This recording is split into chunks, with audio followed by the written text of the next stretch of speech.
அன்பு தோழர்களுக்கு வணக்கம். மே 3 உலக பத்திரிகை சுதந்திர தினமாக கொண்டாடப்படுகிறது. இதில் வேடிக்கை என்ன அப்படின்னா, சுதந்திரம் என்பதை தாண்டி பத்திரிகையாளரும் எழுத்தாளருமான தோழர் ஜெயராணி அவர்களின் கதை திருட்டு நடந்தேறியுள்ளது. கடந்த 2024 டிசம்பர் மாதம் செந்நிலம்ங்கிற புத்தகம் வெளியானது. அந்த புத்தகத்தில் கடைசியாக வரக்கூடிய 9வது கதையான செவ்வரளி பூச்சரங்கிற கதையை ஒரு சிந்தனை திருட்டு மட்டுமல்லாமல் ஒரு பார்ப்பனிய திரிபுவாதமும் நடந்தேறியுள்ளது. அந்த கதையை ஏப்ரல் மாதம் சீயிங் ரெட் அப்படிங்கிற ஒரு ஷார்ட் பிலிமா வெளியேறது மட்டுமல்லாம அதை பயங்கரமா கொண்டாடி தீர்த்தும் வருகிறார்கள். ஆனா அந்த கருத்தியலுக்கு மிகவும் சொந்தக்காரர் தோழர் ஜெயராணி அவர்கள். இதுல என்ன அப்படின்னா, ஒரு எளிய மக்களின், ஒரு சாமானிய மக்களின் கிராமப்புறங்கள்ல நடந்தேறி வரக்கூடிய ஒரு ஆணாதிக்கத்தால் கட்டமைக்கப்பட்ட சாஸ்திர சம்பிரதாயங்களை எதிர்த்து அங்க இருக்கக்கூடிய கிராம பெண்கள் அதை எப்படி கையாளுறாங்க, அதை எதிர்த்து அதற்கான தீர்வை எப்படி கொண்டு வர்றாங்க அப்படிங்கிற ஒரு கதையா அது அமைஞ்சிருக்கும். ஏன்னா ஆண்டாண்டு காலமாக பெண்களின் மீது கட்டமைக்கப்பட்ட சடங்குகளையும் சம்பிரதாயங்களும் வைத்து ஒரு ஆணாதிக்க பார்வையில் சில பண்பாட்டு நடைமுறை, அதாவது மூட நம்பிக்கைங்கிற ஒரு வழியில செவ்வரளி பூச்சரம் அப்படிங்கிற கதையில ஒரு பெண்களுக்கு, ஒரு கிராமத்தில் பெண்களுக்கு பேய் பிடிச்சிருக்கும். அந்த பெண்களுக்கு பேயை விரட்டுறதுக்காக, அந்த ஊருக்கு நல்லது நடந்தேறுவதற்காக என்ன பண்ணுவாங்க அப்படின்னா, பெண் பூசைன்னு ஒன்று நடத்தப்படும். சவுக்கு சுடலை அப்படிங்கிற ஒரு கதாபாத்திரத்தால அங்க இருக்கக்கூடிய பெண்களுக்கு ஒரு பட்டியல அடைத்து அந்த பெண்களை சாட்டடி சவுக்கடி கொடுத்து பெரும் துன்பத்துக்கு ஆளாக்கி அப்படி அந்த பெண்களுக்கு மேல பூந்திருக்கக்கூடிய பேய்களை விரட்டி ஓட்டுவாங்க. அப்போ இப்படி நிறைய கிராமப்புறங்கள்ல பெண்களுக்கு சாட்டடியும் சவுக்கடியும் விழுந்துட்டு இருக்கிறத பெரும்பாலும் எல்லோரும் அறிந்ததும் தெரிந்ததும் தான். எவ்வளவு நாளா நாங்க இந்த ரணங்களின் தழும்புகளை சுமந்துகிட்டு இருக்கணுங்கிற போக்குல இருந்து திருப்பி அந்த சாட்டையை பிடித்து சுழட்டி அடித்து ஆணாதிக்க பார்வையும் சாஸ்திர சம்பிரதாயங்க சடங்கு முறைகளையும் அந்த பட்டிக்குள் அடித்து நொறுக்கி அந்த பெண்களுக்கான ஒரு விடுதலையை தேடி தருவது மாதிரி தான் அந்த முடிவு அமைஞ்சிருக்கும். ஆனா இந்த சீங்கிரட் படத்துலையும், அதாவது ஷார்ட் பிலிம்லையும் அச்சு அசல் மாறாம அப்படியே அந்த கதையின் முடிவும் இருக்கும். என்ன, இதுல ஒரு எளிய மக்கள் கிராமத்தில் நடக்கக்கூடிய தலையங்களை வச்சுக்கிட்டு இதுல ஷார்ட் பிலிம்ல பார்த்தோம் அப்படின்னா, ஒரு பார்ப்பனிய குடும்பத்துக்குள் ஏற்படக்கூடிய ஒரு வரலாற்று திருப்பு தான் இதுல நடந்தேறும். எப்படி செண்பகத்தோட கதாபாத்திரமோ அவங்களுடைய நடை உடை பாவனை எப்படி இருக்குமோ அதே மாதிரி தான். என்ன, இதுல மணிசார் கட்டி ஒரு பேய் வரும். வரலாற்றுலையோ அல்லது பார்ப்பனிய குடும்பங்களுக்குள்ளயோ பார்த்தோம் அப்படின்னா, அவர்களுக்கு பேய் பிடிச்சது மாதிரியும் பேய் பிடித்து ஆட்டுவது போல இது வரைக்கும் பார்த்தது கிடையாது.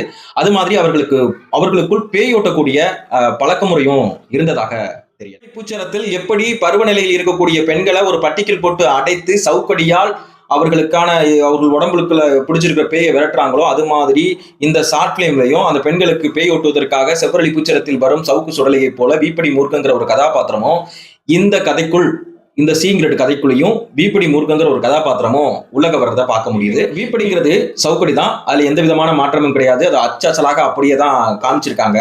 அது மட்டும் இல்லாமல் காலங்காலத்துக்கும் பெண்கள் மேல மட்டும்தான் பேய் இருக்குமா, பெண்களை தாண்டி ஆண்களுக்கு எப்போதுமே பேய் பிடிக்காதா அப்படிங்கிற மாதிரியான அந்த எழுத்தாளரின் வசனங்களும் வார்த்தைகளும் கொஞ்சம் கூட மாறாம அப்படியே பார்ப்பனிய சமூகத்திற்கு பார்ப்பனிய திரிபுவாதம் ஏற்படுத்துவதற்கான சூழல் அத்தனையுமே அமைஞ்சிருக்கு. இதுல அதே மாதிரி அதுல ஒரு காட்சி ஒன்று இருக்கும். செண்பகம் அந்த ஒரு பஞ்சாயத்து காட்சியில சொடக்கு போட்டு, உங்களால முடிஞ்சா என்ன அந்த பெண் பூசில உட்கார வைக்கிறா பார்ப்போம் அப்படின்னு அந்த சொடக்கு போடக்கூடிய காட்சி செண்பகத்திற்கு ரொம்பவும் ஒரு பவர் கொடுக்கக்கூடிய, ஒரு வெயிட் கொடுக்கக்கூடிய ஒரு காட்சியாக எழுதியிருப்பாங்க. அதே மாதிரி சீங்கிரட்டுங்கிற கதையிலையும் அந்த சொடக்கு போட்டு ஒரு காட்சி ஒண்ணு அமைகிறதையும் பார்க்க முடிஞ்சு. இறுதியாக செவ்வரளி பூச்சரத்தில் எப்படி ஆண்களை பட்டிக்குள் போட்டு சவுக்கடி கொடுக்கக்கூடிய ஒரு காட்சி இருக்குமோ, அதே மாதிரி சீங்கிரட்டுங்கிற அந்த ஷார்ட் பிலிம்லையும் பெண்கள் ரூமுக்குள்ள ஆண்களை உள்ளக்க அனுப்பிவிட்டு அந்த சவுக்கடி சாட்டை அடி கொடுக்குற மாதிரியான ஒரு காட்சி, அது பாதியோட அப்படியே நிப்பாட்டி இருப்பாங்க. அதுக்கப்புறம் செண்பகத்தோட, அதாவது செவ்வரளி பூச்சரத்தில் வரக்கூடிய செண்பகத்தின் நடை உடை பாவனை எப்படி இருக்குமோ அதெல்லாம் கடைசியா போட்டு அந்த கதையை சீங்கிரட் அப்படின்னு சொல்லிட்டு முடிச்சிருப்பாங்க. இதுல என்ன அப்படின்னா, ஆண்களை பட்டிகளை போட்டு அடைக்கும் போது எங்களுக்கு பேய் பிடிக்கலன்னு சொடலை எங்களை விட்டுரு அப்படின்னு அலறல்கள் கேட்கும் பொழுது, ஐயா சாமி எதுக்கு பொம்பளைகளை விட்டுப்பட்டு எங்களை அடிக்கிறீங்கன்னு கேள்வி எழுப்புவாங்க. அதுக்கு இன்னைக்கு மட்டும் இல்லடா, என்னைக்குமே பேய் பிடிச்சிருக்கிறது ஆம்பளைக்கு தாண்டா அப்படின்ற வார்த்தை மட்டும் இல்லாம இது முழுக்க ஒரு சிந்தனையாளரின் ஒரு கருத்தியலை திருடியது மட்டுமல்லாமல் அந்த திருட்டுத்தனத்தை எப்படிதான் இப்படி கொண்டாடிக்கிட்டு இருக்காங்கன்னு தெரியலாமல். நேற்று எழுத்தாளர் ஜெயராணி அவர்களின் பதிவும் என்னால பார்க்க முடிஞ்சது. அதாவது, என் கதையை அனுமதியின்றி பயன்படுத்தியும் திரிவு செய்தும் எடுக்கப்பட்ட இந்த சீங்கிரட் குறுப்படம் மாமி என்ற மும்பையைச் சேர்ந்த நிறுவனத்தால் தயாரிக்கப்பட்டு மாமி செலக்ட் திரைப்பட விழாக்களில் பிரம்மாண்ட மேடையில் திரையிடப்பட்டு பெரும் வரவேற்பை பெற்றது. துளியும் அற உணர்வே குற்ற உணர்வோ இல்லாமல் தன் சொந்த படைப்பை போல இந்த பெருமையை தன் தோளில் ஏந்தி கொள்கின்றனர் அப்படின்னு. உண்மைக்குமே ரொம்பவும் ஒரு மோசமான மனநிலை. ஏன்னா இந்த புத்தகம் வெளியானது கடந்த 2024 டிசம்பர் மாதம். நான் இந்த புத்தகத்தை படிச்சது 2025 பிப்ரவரி மாதம். இது தொடர்பாக வாய்ஸ் ஆஃப் தோழர்ங்கிற இன்ஸ்டா பதிவுல கூட செவ்வரளி பூச்சரத்தை பத்தின பதிவுகள் நானும் கொடுத்திருக்கேன். இந்த மாதிரி பல தோழர்கள், பல வாசகர்கள் சென்னிலத்தை படிச்சுட்டு இந்த கதையை பல பதிவுகள் கொடுத்திருக்காங்க. ஒரு கதையை பிடித்திருந்தால் அதற்கு முறையான அனுமதி பெற வேண்டும் என்ற அடிப்படை நேர்மை கூட கற்காமல் சத்தமில்லாமல் திருடி கொண்டால் போதுமானது என்ற துணிச்சல் இவர்களுக்கு எங்கிருந்து வருகிறது அப்படிங்கிற கேள்வியும் முன் வச்சிருக்காங்க. இந்த படத்திற்கு இயக்குனர் வெற்றிமாறன் வழிகாட்டியாகவும் ஒருங்கிணைப்பாளராகவும் இருப்பதால் உடனே அவர்கிட்ட இதை முறையிட்டு இந்த கதையை படிக்க சொல்லியிருக்காங்க. ஒரு வார காலமாக அவருக்கு அனுப்பிவிட்டும் ஒரு வார காலமாக எந்த விதமான பதிலும் கிடைக்கல. இந்த திருடப்பட்ட கதை என்பது அவருக்கு தெரியாமல் கூட இருந்திருக்கலாம்னு சொல்லிட்டு முழுக்க இயக்குனர் வெற்றிமாறன் அவர்களின் மீது பெரும் நம்பிக்கையோடு தான் இந்த பதிவையும் எழுதியிருக்காங்க. என் கதையை படமாக எடுக்கும் முன் அதற்கான அனுமதியை பெறும் நாகரிகமும் நேர்மையும் கொண்டிருக்க வேண்டும். எனவே கதைக்கு என் பெயர் கொடு, பணம் கொடு என்றெல்லாம் பேச்சுவார்த்தை நடத்த நான் விரும்பவில்லை.